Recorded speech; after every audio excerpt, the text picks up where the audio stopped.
நேற்றைய தினம் திருமாவளவனுடைய பிறந்தநாள் விழா வந்து வெகு சிறப்பாக கொண்டாடப்பட்டதுன்னு நம்ம சொல்லலாம்.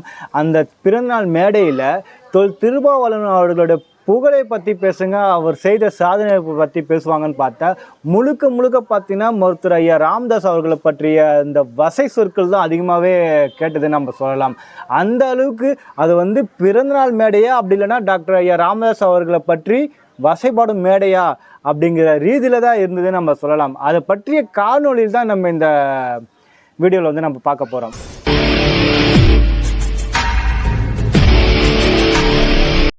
பல்லவ் தேசம் கார்த்திகேயன் யூடியூப் சேனல் நேயர்கள் அனைவருக்கும் வணக்கம். பொதுவாக ஒரு பிறந்தநாள் விழா மேடையோ அப்படி இல்லைன்னா வேறு ஏதாவது தலைவர்களுக்கு இந்த ஏதாவது விழா எடுத்தாங்கன்னா அந்த விழாவில் வந்து அந்த தலைவர் செய்த சாதனைகளை பற்றி பேசுவாங்க, அவர் செய்த பல்வேறு போராட்டங்களை பற்றி பேசுவாங்க, அவர் செய்த பல்வேறு விஷயங்கள் அரசியலில் சாதித்த விஷயங்களை பற்றி பேசுவாங்க.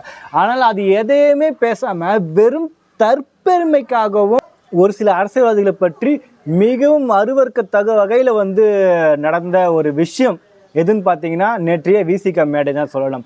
ஒரு விசிகாவோட திருமாவளவனோட பிறந்தநாள் நடக்குது. அந்த பிறந்தநாள் அவர் செய்த சாதனைகள் அப்படின்னு பார்த்தீங்கன்னா 0 தான், அது எல்லாருக்குமே தெரியும்.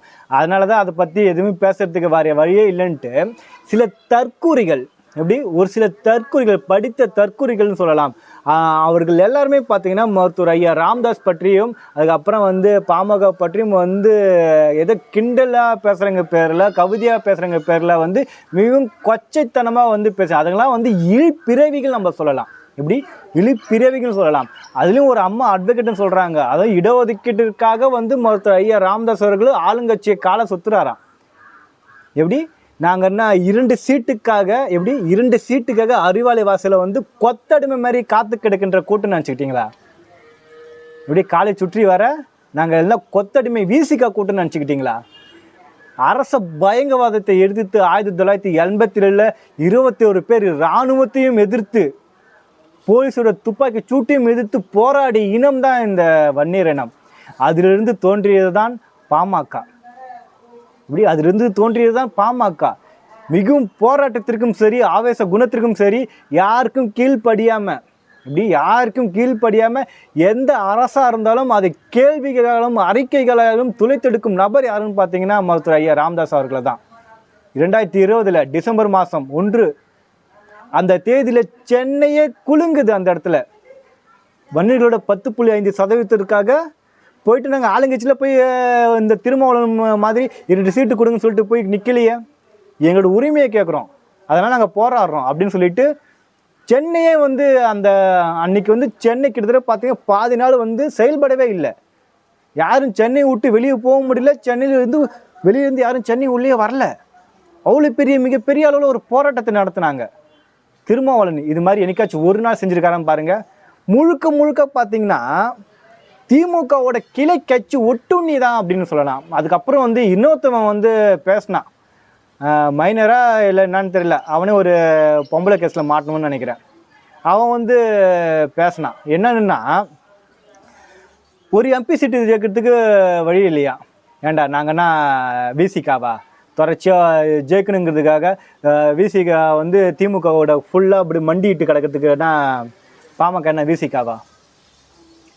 தொடர்ச்சியாக இருபெரும் திராவிட கட்சிகளை எதிர்த்து பாமக வந்து அரசியல் களத்தை வந்து நடத்திட்டு இருக்காங்க. ஆனால் விசிகா வச்ச அந்த திருமாவளவன் என்னதான் அசிங்கப்படுத்துங்க, என்னதான் கேவலப்படுத்துங்க, என்னதான் சொல்லுங்க, பிளாஸ்டிக் ஜார் போடுங்க, ஆனால் நான் வந்து திமுகவுக்கு அடிமை சாசனம் மட்டும்தான் எழுதுவேன். திமுகவுக்கு என்ன சொன்னாலும், திமுகவுக்கு எதிராக ஏதாவது ஒரு எதிர்ப்பு வந்தால் அதுக்கு முன்னாடி திமுக காரன் இல்லை வரானோ இல்லையோ அவனுடைய அடிமை கட்சியான விசிகாவோட தலைவர் நான் தான் வந்து நிற்பேன் அப்படிங்கிற ரீதியில் தானே விசிகா செயல்படுது.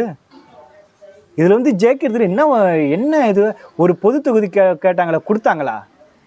அது இல்லாமல் உங்களை வந்து எல்லா இடத்துலையும் திமுக வந்து அசிங்கப்படுத்தி வச்சிருக்க. அதை விடவா வேங்கவேல் சம்பவத்தில் என்னத்தை கிழிச்சிட்டீங்க நீங்கள் வந்து பாமகவை ஜெயிக்கிறதுக்கு வைக்கலன்னு சொல்கிறீங்க. அதுக்கப்புறம் கூட்டணி பற்றி யாரோ பேசினாங்க. திருமாவளவன் 2009 திமுக கூட கூட்டணி, 2014 திமுக கூட கூட்டணி, 2016 அஞ்சு கட்சி அமாவாசை கூட்டணி. அன்னைக்கு திமுகவோட கூட்டணி இல்லாமல், திராவிட கட்சிகளோட கூட்டணி இல்லாமல் எம்எல்ஏ சீட்டு கூட ஜெயிக்கிறதுக்கு துப்பு இல்லாமல் இருந்த ஒரு கட்சி எதுன்னு பார்த்தீங்கன்னா விசிகா தான். அதில் வெற்றி நாயகன் அவர். டேய், விசிகாவோட ஓட்டு பெர்சன்டேஜ் 2016 விசிகாவோட ஓட்டு பெர்சன்டேஜ் எவ்வளோன்னு பார்த்தீங்கன்னா 0.27% தான். அது தெரியுமாடா உங்களுக்கு? நீங்கள் வந்து பாமகவை வந்து நீங்கள் கேள்வி கேட்குறீங்க. தர்மபுரியில் பெரும் திராவிட கட்சியில் எதிர்த்து 2ஆம் இடத்துல கடைசி நேரத்தில் தான் அவங்க தோற்றாங்க. அதுவும் சொற்ப வாக்கு வித்தியாசத்தில் தான் தோற்றாங்க. திரும்ப அவ்வளோனா இது பண்ண முடியுமா? திராவிட கட்சியில் எடுத்து 2ஆம் இடமாச்சு வர சொல்லுங்களேன் பார்ப்போம். தொடர்ச்சியாக திமுகவுக்கு அடிமை சாசனம் எழுதி கொண்டு இருக்கிற விசிகாவை வந்து நீங்கள் பாமக கூட ஒப்பிடுறீங்க. சரி, ஓகே, நீங்கள் வந்து அந்த பிறநாள் விலை மேடை ஓகே எல்லாத்தையும் பண்ணுறீங்க. எதுக்காக நீங்கள் வந்து அந்த இடத்துல பாமகவை பற்றி பேசணும்? என்ன அறிப்பு உங்களுக்கு? ஏன் மருத்துவர் ஐயா ராமதாஸ் அவர்கள் சமூக நீதிக்காக தொடர்ச்சியாக சமூக நீதியின் குரலை ஒடுக்கி நடுக்கி கொண்டிருக்கும் திமுகவை ஸ்டாலினை எதிர்த்து பேசிட்டாருங்கிறதுக்காக, எப்படி திமுக ஸ்டாலினை எதிர்த்து பேசிட்டாருங்கிறதுக்காக அவருக்கு வந்து ஆப்போசிட்டாக திமுகக்கார எவனும் பதில் வைக்கல. வழக்கம்போல கிளை கட்சியான ஒட்டுணி கட்சியான விசிகாவை சார்ந்தவர்கள் தான் அதை வந்து அது எதிர்ப்பு காரணத்துக்காக இது ஒரு மேடையை பயன்படுத்திக்கிட்டீங்க. இதில் என்ன ஒரு பெரிய ஒரு வருத்தத்துக்குரிய ஒரு விஷயம்னு பார்த்தீங்கன்னா, ஆம்ஸ்ட்ராங் அவர்கள் அவர் செத்து இன்னும் 1 மாதம் கூட ஆகலன்னு நினைக்கிறேன். மிகப்பெரிய தலைவர், தலித் சமூகத்தோட மிக முக்கிய குரலாக ஒலித்து கொண்டிருந்தவர், பல தலித் இளைஞர்கள் வந்து படித்து பட்டம் பெறுவதற்கு காரணமாக இருந்தவர், வெளியூரில் இருந்து வந்து தங்கு படிக்கிற பல மாணவர்களுக்கு வந்து அவர் தான் வழிகாட்டி, இருக்கிற பொருளாதார செலவு எல்லாத்தையும் அவர் தான் செய்வார். அப்படியாப்பட்ட ஒரு தலைவர் இருந்திருக்காரு. உனக்கு இந்த பாராட்டு விழா தேவையா? தற்பெருமை பாராட்டு விழா தேவையா? இது வந்து நான் கூட கேட்கல, ஒரு தலித் சமூகத்தை சார்ந்த காலஹான்சி அப்படிங்கிற ஒரு நபர் தான் கேட்டிருக்காங்க. இந்த இதெல்லாம் உங்களுக்கு தேவையா பாராட்டு விழா? உங்களை வந்து ஆம்ஸ்ட்ராங் செத்துட்டாருங்கிறதுக்காக படுகொலை செஞ்சுட்டாங்கிறதுக்காக உங்களை வந்து சாப்பிட சொல்லலை, தண்ணி குடிக்காமல் இருக்க சொல்லலை, 3 வேளையும் நீங்கள் சாப்பிடாதீங்க, தண்ணி குடிக்காதீங்க, இப்படிலாம் சொல்லலை. ஆனால் அவர் செத்து 1 மாதம் கூட ஆகலை. ஆனால் நீங்கள் என்ன பண்ணீங்க? தற்பெருமை பாராட்டு விழா நடத்திட்டு இருக்கீங்க. எப்படி தற்பெருமை பாராட்டு விழா நடத்திட்டு இருக்கீங்க? அது மட்டும் இல்லை, அங்கே பேசின மேடை பேச்சு எல்லாமே வந்து தற்கூரி லெவலுக்கு தான் பேசுகிறேன். தற்கூரியோட கேவலமானவர்கள் தான் அவர்கள் எல்லாமே. சம்மந்தமே இல்லாமல் வந்து பேசிட்டு இருக்காங்க.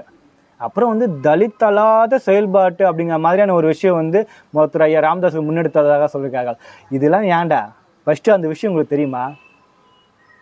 நாடக வெறும் இந்த சமூகத்தை வந்து ஏமாற்றி பிழைக்கும் விசிக போன்ற கட்சிகளை தவிர்த்து, எப்படி விசிக போன்ற கட்சிகளை தவிர்த்து தலித்தும் அந்த சமூகத்தை அனைத்து சமுதாய பேரிக்கம் தான் அது பேர். அதில் வந்து அந்த இதில் தலித் சமூகத்தை சார்ந்த வடிவேல் ராவணன் போன்ற பல்வேறு சமூக செயல்பாட்டார்கள் அதில் இருந்தாங்க. இது தெரியாமல் வந்து தலித்துக்கு எதிராக இவங்க வந்து கூட்டணி அமைச்சாங்க, கூட்டமைப்பு உருவாக்குனாங்க அப்படிங்கிற மாதிரிலாம் அறிவுக்கு ஒவ்வாத தற்கூரிகளின் பிதற்றல் நம்ம சொல்லலாம். அவனுங்களாம் அறிவே இல்லைன்னு நம்ம சொல்லலாம். அந்த ரீதியில் தான் நேற்று விசிக மேடையில் பேசின பல்வேறு நபர்களோட பேச்சு இருந்துன்னு சொல்லலாம். இன்னும் பார்த்தா அந்த அம்மா ஒருத்தவங்க பேசினாங்க, ஸ்னேகா ராஜபாத்தியம்னு எதோ நினைக்கிறேன், ஸ்னேகா வழக்கறிஞர் ஸ்னேகா. உங்களை பற்றி உங்களுக்கு தனியாக ஒரு வீடியோ போட ரெடியாக காத்துட்டுருக்கு. நீங்கள் செய்த பல்வேறு விஷயங்கள்லாம் காத்துட்டுருக்கு. உங்கள் ஹஸ்பண்ட் செய்த பல்வேறு லீலைகள்லாம் அடுத்த வீடியோ வரும், கவலைப்படாதீங்க. நீங்கள் ஏன்டா பாமக தொட்டீங்க அப்படிங்கிற மாதிரி ரீதியில் ரொம்ப ரொம்ப வருத்தப்படுவீங்க. உங்களோட பூர்வீகம் என்ன? அது மட்டுமில்லை, அவங்க வந்து எவ்விதமான சாதி சமயம் மற்றவரான், உடம்பு முழுக்க சாதி வரி ஊறி போய் கிடக்கு. ஒரு சமூகத்துக்காக, இப்படி ஒரு சமூகத்துக்காக 40 வருஷமாக ஒரு போராட்டம். அந்த சமூகம் வந்து கல்வியில் வேலை வாய்ப்பில் மேலே வரக்கூடாதா? அவர்களுக்கு உள்ஒதுக்கீடு கேட்கக்கூடாதா? திருமாவளவன் மாதிரி வந்து அருந்ததற்கு ஏன் உள்ஒதுக்கீடு கொடுத்தீங்கன்னு சொல்லிட்டு அது மாதிரியா இங்கே கேட்குறாங்க. எங்களுக்கான உண்டான உரிமை தானே கேட்டாங்க. அது வந்து கொச்சைப்படுத்த விதத்தில் பேசியிருக்கீங்க. நீங்களாம் வந்து வழக்கறிஞர், நீங்களாம் காசு கொடுத்து தான் பட்டத்தை வாங்கியிருப்பீங்கன்னு நினைக்கிறேன். உங்களுக்காக தனியாக ஒரு ஸ்பெஷல் ஐட்டம் ஒன்று காத்துட்டு, கலவைப்படாதீங்க. மாட்டுச்சினத்தை குழப்பி வச்சு அதில் அந்த வீடியோவில் அடிப்போம் உங்களை. அடுத்து வந்து பல்வேறு விஷயங்கள் வந்து அந்த மேடையில் வந்து பார்க்கும்போது என்ன தோணுச்சுன்னா, அந்த மேடையே ஒரு தற்பெருமைக்குண்டான ஒரு கூட்டமாக தான் இருந்தது. அது மட்டும் இல்லாமல் படித்த தற்கூரிகள் பேசிய ஒரு கூட்டமாக தான் இருந்தது. அவர்கள் தற்கூரிகள் மட்டும் இல்லை, தற்கூரிக்கும் கேவலமானவர்கள். அந்த மேடையில் பேசின பல பேர் வந்து தற்குறிக்கும் கேவலமானவர்கள் தான். அதில் அது எதையுமே தட்டி கேட்காம இருந்த திருமாவளவனோட நிஜ சுய முகம் வந்து அந்த மேடையில் தான் பார்க்க முடியுது. தற்பெருமைக்கு சொந்தக்காரர் நம்ம சொல்லலாம் அவரை. நன்றி, வணக்கம் மக்களே.